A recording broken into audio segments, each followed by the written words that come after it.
ആത്മബന്ധുക്കൾക്ക് വിനീതമായ നമസ്കാരം. നമ്മുടെ യഥാർത്ഥമായ പ്രകൃതം എന്താണ് എന്ന് അല്പം പോലും നമുക്കറിയില്ല.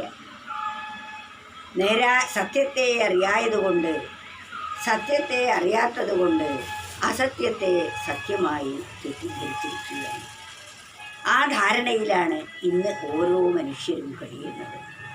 എന്നാൽ തൻ്റെ സ്വരൂപത്തെ തിരിച്ചറിഞ്ഞവർക്കറിയാം താൻ ആ പരമസത്യം ആണ് എന്ന്. അതിനാൽ ഒരു കവി പറയുന്നതിനെക്കുറിച്ച് നമുക്കൊന്ന് വിചിന്തനം ചെയ്തു നോക്കാം. നേരിനെ നേരായറിയും നേരം, നേരിൽ ഞാൻ ആരെന്നറിയും, നേരെ ഗുരുരാജ്ഞയാചരിച്ചിടുകിൽ നേരുതാനെന്നോരുമാരും. നേരിനെ നേരായി അറിയും നേരം.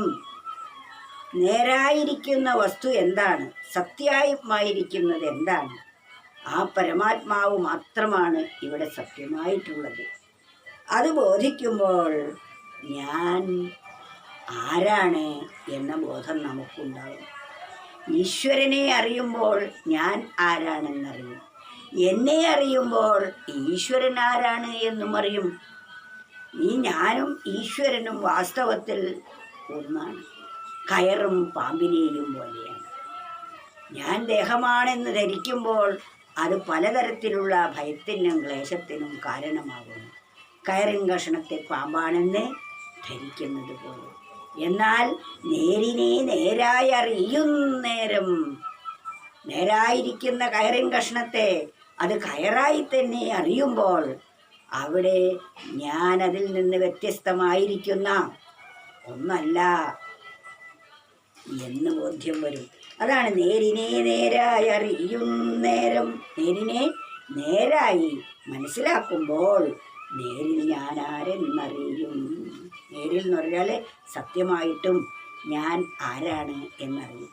ഞാൻ ഈ ദേഹമല്ല, ഈ ദേഹത്തിൽ ഞാനൊരു സ്ത്രീയോ പുരുഷനോ അല്ല. എനിക്ക് വയസ്സായിട്ടില്ല, വയസ്സായത് ദേഹത്തിനാണ്.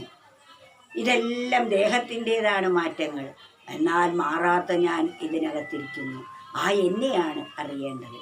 യഥാർത്ഥത്തിലുള്ള എന്നെ അറിയുമ്പോൾ ദേഹം എൻ്റെ ഒരു വാഹനം മാത്രമാണ് എന്ന് നമുക്ക് ബോധിക്കാൻ കഴിയും. നേരിനെ നേരായി അറിയും നേരം, നേരിൽ ഞാൻ ആരെന്നറിയും, നേരെ ഗുരുരാജ്ഞയാചരിച്ചിടുകിൽ. നേരായ വിധത്തിൽ അറിയുന്ന ആളുകൾ ആണ് ഗുരു എന്ന് പറയുന്നത്. ഈ സത്യം ബോധിച്ച ആളെയാണ് ഗുരു എന്ന് പറയുന്നത്. ആ ഗുരു പറയുന്ന ആജ്ഞകൾ അനുസരിച്ച് ജീവിക്കുകയാണെങ്കിൽ ആ നേര് തന്നെയാണ്, ആ നേരായിരിക്കുന്നത് തന്നെയാണ് ഞാൻ എന്ന് ആർക്കും ബോധ്യമാകും. ഞാൻ പതിതയാണ്, ഞാൻ ദുഃഖിതയാണ്, ഞാൻ ഇന്ന വ്യക്തിയാണ്, ഞാൻ ഇന്ന ആളാണ്, എനിക്ക് എന്തെല്ലാം കഷ്ടതകളാണുള്ളത്, ഇങ്ങനെ ഇത്യാദി എന്തെല്ലാം വാക്കുകളാണ് നാം നമ്മുടെ യഥാർത്ഥ അവസ്ഥയെ അറിയാതെ പറഞ്ഞുകൊണ്ടിരിക്കുന്നത്. അതുകൊണ്ട് നാം നമ്മെ അറിയാനാണ് ശ്രമിക്കേണ്ടത്. നമ്മെ അറിയണമെങ്കിൽ നാം ഗുരുരാജ്ഞ, അനുഭവസ്ഥരായ വ്യക്തികൾ പറയുന്നതെന്തോ അതിനനുസരിച്ച് ചരിക്കുക തന്നെ വേണം. അപ്പോൾ മാത്രമേ നമുക്ക് എന്നെക്കുറിച്ചറിയാൻ സാധിക്കുകയുള്ളൂ. നേരിനെ നേരായറിയും നേരം. അത് രണ്ടാമത്തെ നേരം സമയം. നേരിനെ നേരായി അറിയുന്ന സമയത്ത് നേരിൽ ഞാൻ ആരെന്നറിയും. നേരിൽ യാഥാർത്ഥ്യമായിട്ടും ഞാൻ ആരാണ് എന്ന് അറിയും. നേരെ ഗുരുരാജ്ഞയാചരിച്ചിടുക.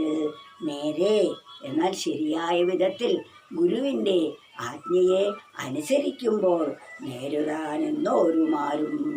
ആ പറയപ്പെട്ട നേര് തന്നെയാണ് ഞാനെന്ന് ആർക്കും മനസ്സിലാവുന്നതാണ്.